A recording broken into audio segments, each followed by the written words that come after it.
দর্শক, একটি বাচ্চার খাবার চাহিদা কিন্তু খুবই কম থাকে। বড়দের মতন প্লেট ভরে বা বাটি ভরে বাচ্চারা খাবার খেতে পারে না, কিন্তু বাচ্চাদের পুষ্টির চাহিদা কিন্তু বড়দের থেকে অনেক বেশি থাকে।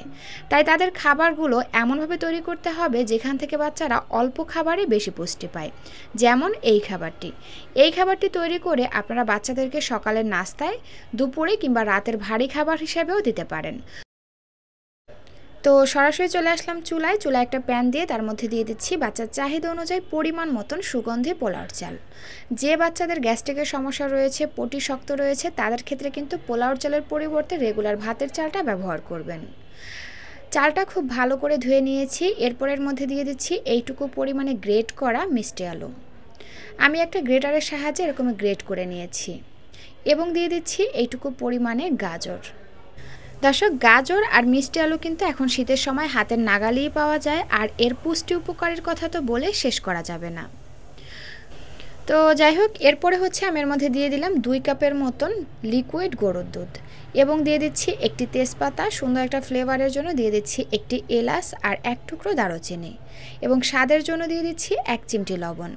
প্রিয় দর্শক, যে সকল বাচ্চারা গরুর দুধ খায় না, অর্থাৎ 1 বছরের নিচের বাচ্চাদের ক্ষেত্রে আপনারা লবণ আর গরুর দুধটা বাদ দিয়ে দিবেন। গরুর দুধের পরিবর্তে আপনারা এখানে নর্মাল বিশুদ্ধ খাবার পানি দিয়ে খাবারটি রান্না করবেন, কারণ 1 বছরের নিচের বাচ্চারা গরুর দুধ হজম করতে পারে না। আর এই 1 বছরের আগে যদি বাচ্চাদেরকে গরুর দুধ খাওয়ানো হয়, তাহলে কিন্তু বাচ্চাদের অপরিপক্ক কিডনি এবং লিভারে ক্ষতিকারক প্রভাব পড়তে পারে। সেই সাথে লবণটাও বাদ দিয়ে দিবেন। তো যাই হোক, ঢাকনা দিয়ে ঢেকে আমি এর মধ্যে একটা বলক এনে নিয়েছি। এবার ভালো করে নেড়েচেড়ে মিশিয়ে নিলাম। তারপরে আবারও ঢাকনা দিয়ে ঢেকে এগুলোকে আমি রান্না করে নিচ্ছি। ফাঁকে ফাঁকে এসে ঢাকনাটা তুলে একটু নেড়েচেড়ে ভালো করে মিশিয়ে নিচ্ছি। আর এই তো চুলার আঁচ মিডিয়াম আঁচে রেখে প্রায় 8 থেকে 10 মিনিটের মতো রান্না করে নিয়েছি। আর এরই মধ্যে কিন্তু চাল এবং সবজি খুব ভালো করে সিদ্ধ হয়ে গেছে। তো এখন এই খাবারটি আরও বেশি পুষ্টিকর এবং হেলদি করার জন্য, পাশাপাশি খাবারটি একটু ন্যাচারালভাবে মিষ্টি করার জন্য দিয়ে দিলাম 4টি খেজুর। আরও দিয়ে দিচ্ছি এইটুকু পরিমাণে বাদাম গুঁড়া। দর্শক, বাদাম আর খেজুর এগুলা কিন্তু বাচ্চাদের শারীরিক ও মানসিক 2 ধরনের বিকাশ বুদ্ধিতে খুবই গুরুত্বপূর্ণ ভূমিকা পালন করে। পাশাপাশি খাবারটি মজা করে, ন্যাচারালভাবে খেজুর থেকে খাবারটি মিষ্টি হয়ে যায়, তাই এক্সট্রা কোনো চিনি মিষ্টি এর মধ্যে দেওয়ার প্রয়োজন হবে না। তো যাই হোক, আমি এভাবে ঢাকনা দিয়ে ঢেকে 2 মিনিটের মতো রেখে দিয়েছি। আর এরই মধ্যে কিন্তু খেজুরটা নরম হয়ে আসছে। এখন একটা চামিচ কিংবা প্যাচুলার সাহায্যে আমরা এই খেজুরটাকে চেপে চেপে নরম করে খাবারের সঙ্গে মিশিয়ে দিব, অর্থাৎ গলিয়ে ফেলবো।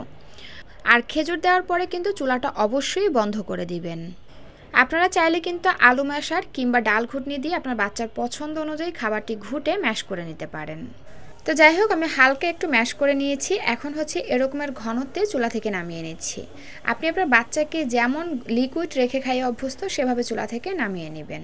যে সকল বাচ্চাদের খাবার চাহিদা খুবই কম, তাদেরকে কিন্তু অল্প খাবারে বেশি পুষ্টি দিতে চাইলে এই খাবারটি নিয়মিত খাওয়াতে পারেন।